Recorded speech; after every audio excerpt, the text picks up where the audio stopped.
So now we have seen the major loss experiment. So now we'll see the minor loss experiment. Okay. So the minor losses are mainly because of loss of velocity or change in velocity. So whenever there is a change in velocity, like while you are driving, and whenever there is a straight road, you will drive with a higher velocity at a higher speed. But whenever there is a turn, or whenever there is a when you want to take a turn, you reduce your velocity or reduce your speed. That is the speed of the bike or the car or the vehicle with which you are moving. So the same way, the fluid is also some changes its velocity when it is flowing through the pipe. Okay, so whenever there is a bending, or whenever there is a bend or there is a elbow, it will change its velocity. Okay, so that we have studied in fluid mechanics as in terms of minor losses. So that minor losses are mainly because of the change in velocity of the fluid. Okay, and these are not majorly concerned with the fluid. The only major concern of the fluid friction fluid is that the major losses. That's why we call it a major loss due to friction, and minor loss because of change in velocity.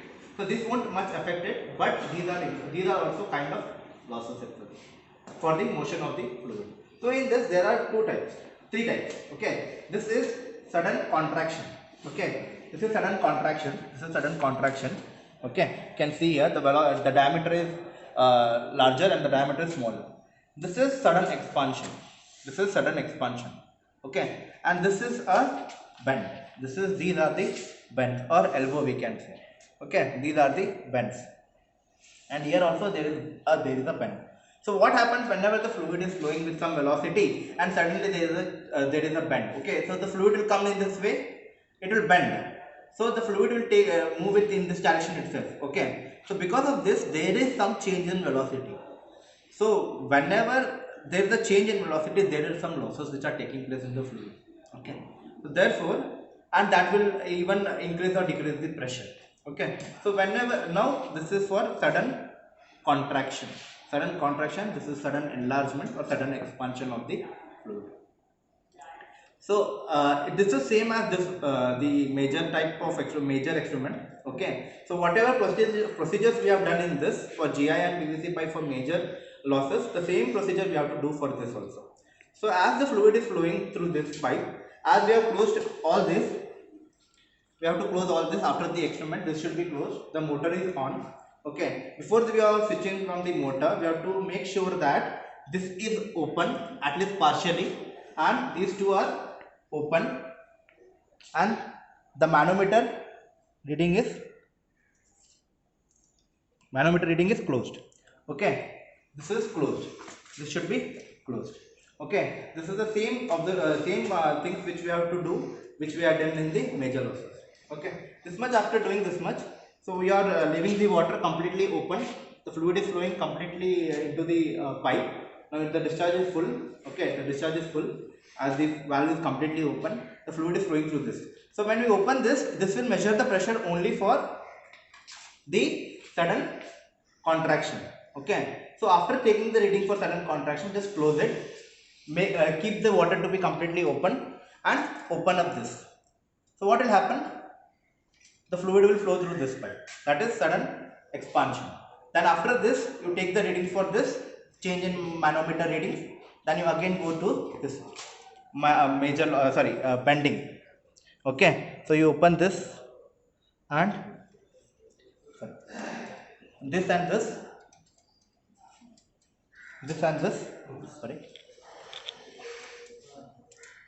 and this, so you will get the bending to this, then this side. Okay, so when you are doing this, opening this, you have to keep this closed. Okay, so for this, so when you have done it like this, the fluid is flowing through this. For this, you have to take down the readings as it is here in the manometer. You can see that there is a level using the mercury. Okay, this will tell you the head. This side will be H1, this side will be H2. Okay, you have to measure the difference between that is H1 minus H2, and after measuring for each one, like for sudden contraction, sudden enlargement, and for elbow, you have to measure the pressure. You have to measure the head in the manometer which is provided over here. Okay, then you have to measure the discharge. This gives the actual discharge which is flowing through the pipe. So that is, we have to measure the area of the tank, that is 0.1 meter square. Okay, and this is the This is the scale which they have given. So you have to measure how much amount of water has filled into this, for how much amount of for 10 centimeter, how much amount of time takes place to fill this tank. Okay, so after measuring that, you are getting the theoretical actual discharge of the fluid flowing through the pipe. And one more thing is that for every reading of this, you have to open it. First one will be when you are taking for sudden expansion, sudden contraction, you have to open it completely. Then for next equation, so you have to keep it open. You have to take this reading, and for the bend you have to take one more reading. Then again what you have to do, you have to partially open it. Partially open means the discharge will become less now. So when the discharge will become less, you again take the readings for 3, okay, as we have shown. Then you will get the actual discharge in this, and then you have to again go there, measure the pressure in the manometer, head in the manometer, then the amount of time taken to fill the tank for 10 centimeter. The same procedure has to be followed for all these 3 for the same.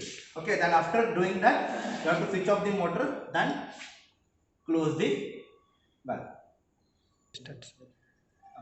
So this is the observation for the minor losses.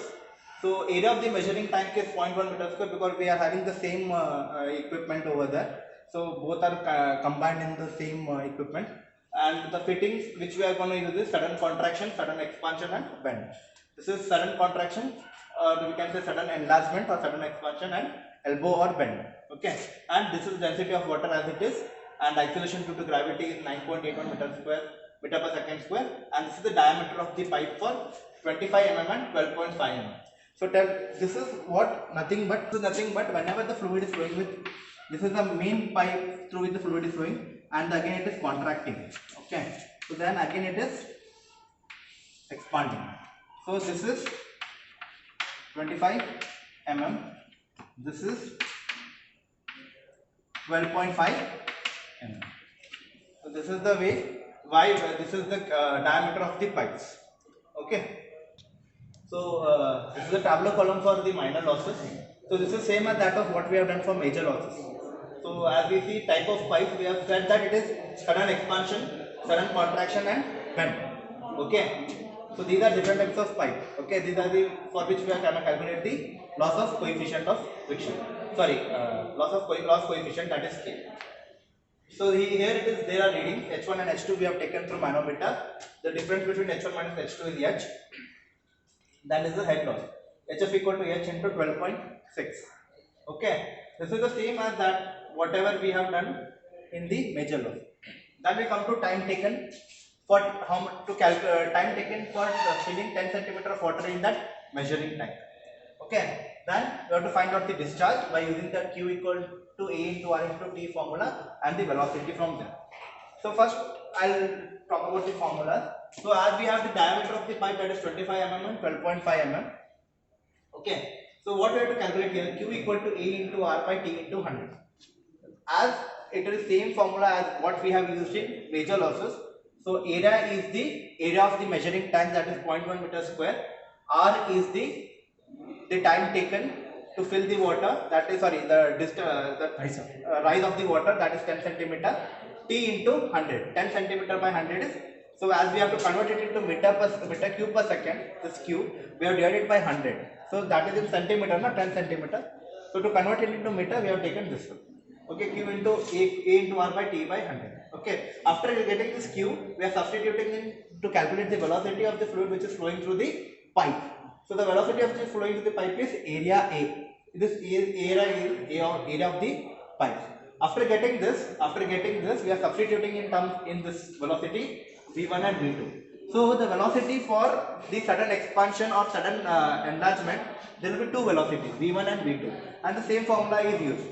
Okay, the same formula we are using for the getting the answer. Only change is that there will be some change in the area of the pipe. So there is a change in area of the pipe. Okay, then we have to get all these values for sudden expansion, contraction, and bending. For sudden expansion, we are taking one for fully opened and another for partially opened.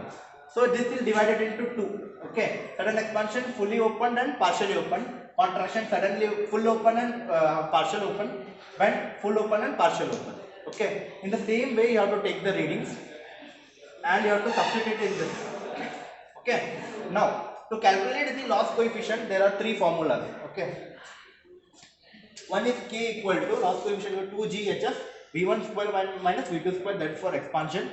K equal to 2GHF V2 square, that is contraction, and K equal to 2GHF V square. So you have all these formulas, you have to just substitute and get the answer for the loss coefficient K for expansion, contraction and bend. Okay, so these are the two experiments, that one is major and minor losses.